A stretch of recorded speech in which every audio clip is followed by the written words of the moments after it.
Assalamualaikum warahmatullahi wabarakatuh. Perkenalkan, nama saya Rizka Medi Putri, kelas 5C dengan MPM 1863-11073.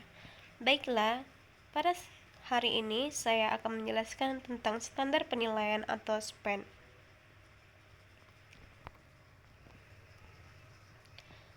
Peraturan Menteri Pendidikan dan Kebudayaan Republik Indonesia Nomor 23 Tahun 2016 tentang Standar Penilaian Pendidikan. Dengan rahmat Tuhan Yang Maha Esa, Menteri Pendidikan dan Kebudayaan Republik Indonesia menimbang bahwa pengaturan mengenai penilaian pendidikan perlu disesuaikan dengan perkembangan dan kebutuhan dalam penilaian hasil belajar. B.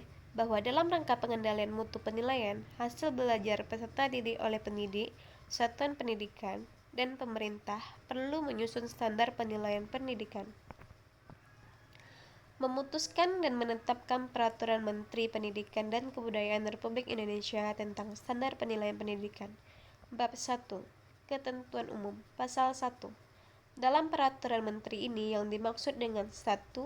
Standar penilaian pendidikan adalah kriteria mengenai lingkup, tujuan, manfaat, prinsip, mekanisme, prosedur, dan instrumen penilaian hasil belajar peserta didik yang digunakan sebagai dasar dalam penilaian hasil belajar peserta didik pada pendidikan dasar dan pendidikan menengah. 2.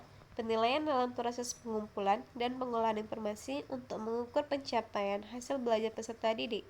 3. Pembelajaran adalah proses interaksi antar peserta didik, antara peserta didik dengan pendidik, dan sumber belajar pada suatu lingkaran belajar. Bab 2. Lingkup penilaian. Pasal 2. Penilaian pendidikan pada pendidikan dasar dan pendidikan menengah terdiri atas A. Penilaian hasil belajar oleh pendidik, B. Penilaian hasil belajar oleh satuan pendidik, dan C. Penilaian hasil belajar oleh pemerintah. Pasal 3. Penilaian hasil belajar peserta didik pada pendidikan dasar dan pendidikan menengah meliputi aspek A. Sikap, B. Pengetahuan, dan C. Keterampilan. Bab 3. Tujuan penilaian. Pasal 4. 1.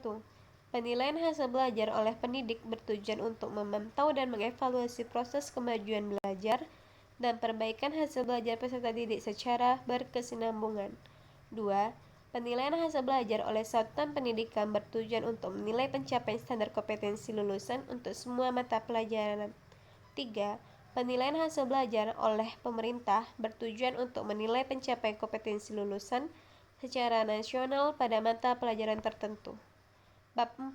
Prinsip penilaian. Pasal 5. Prinsip penilaian hasil belajar. A. Sahih berarti penilaian didasarkan pada data yang mencerminkan kemampuan yang diukur. B. Objektif. C. Adil. Bab 5. Bentuk penilaian. Pasal 6. 1. Penilaian hasil belajar oleh pendidik dilakukan dalam bentuk ulangan, pengamatan, penugasan, atau bentuk lain yang diperlukan. 2. Penilaian hasil belajar oleh pendidik digunakan untuk A. Mengukur dan mengetahui pencapaian kompetensi peserta didik. B. Memperbaiki proses pelajaran. C. Menyusun laporan kemajuan hasil belajar harian, tengah semester, akhir tahun, dan atau kenaikan kelas. Pasal 7. 1. Penilaian hasil belajar oleh satuan pendidikan dilakukan dalam bentuk ujian nasional atau ujian sekolah atau madrasah. 2. Penilaian hasil belajar oleh satuan pendidikan sebagaimana yang dimaksud pada ayat 1 digunakan untuk penentu kelulusan dari satuan pendidikan. Pasal 8. 1. Penilaian hasil belajar oleh pemerintah dilakukan dalam bentuk ujian nasional atau bentuk lain yang diperlukan. Bab 6. Mekanisme penilaian. Pasal 9. 1. Mekanisme penilaian hasil belajar oleh pendidik. A. Perancangan strategi penilaian oleh pendidik dilakukan pada saat penyusunan rencana pelaksanaan pembelajaran atau RPP berdasarkan silabus. Pasal 10. Mekanisme penilaian hasil belajar oleh satuan pendidikan. A. Penetapan KKM yang harus dicapai oleh peserta didik melalui rapat dewan pendidik. B. Penilaian hasil belajar oleh satuan pendidik pada semua mata pelajaran mencakup aspek sikap, pengetahuan, dan keterampilan. Pasal 11. Mekanisme penilaian hasil belajar oleh pemerintah. A. Penilaian hasil belajar oleh pemerintah dilakukan dalam bentuk ujian nasional atau UN atau bentuk lain dalam rangka pengendalian mutu pendidikan. B. Penyelenggaraan UN oleh Badan Standar Nasional Pendidikan atau BSNP bekerja sama dengan instansi terkait untuk mengukur pencapaian kompetensi lulusan. Bab 6. Prosedur penilaian pasal 12. 1. Penilaian aspek sikap dilakukan melalui tahapan A. Mengamati perilaku peserta didik selama pembelajaran. B. Mencatat perilaku peserta didik dengan menggunakan lembar observasi atau pengamatan. Pasal 13. 1. Prosedur penilaian proses belajar dari hasil belajar oleh pendidik dilakukan dengan urutan A. Menetapkan tujuan penilaian dengan mengacu pada RPP yang telah disusun. B. Menyusun kisi-kisi penilaian. C. Membuat instrumen penilaian berikut pedoman penilaian. Bab 7. Instrumen penilaian pasal 14. 1.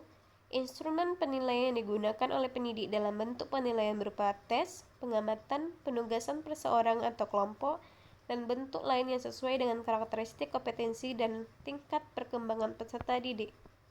Bab 8. Ketentuan penutup pasal 15.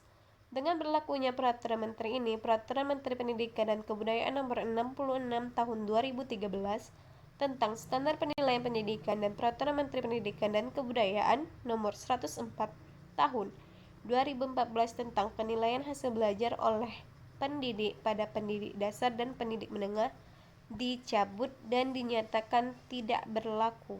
Pasal 16. Peraturan Menteri ini mulai berlaku pada tanggal diundangkan.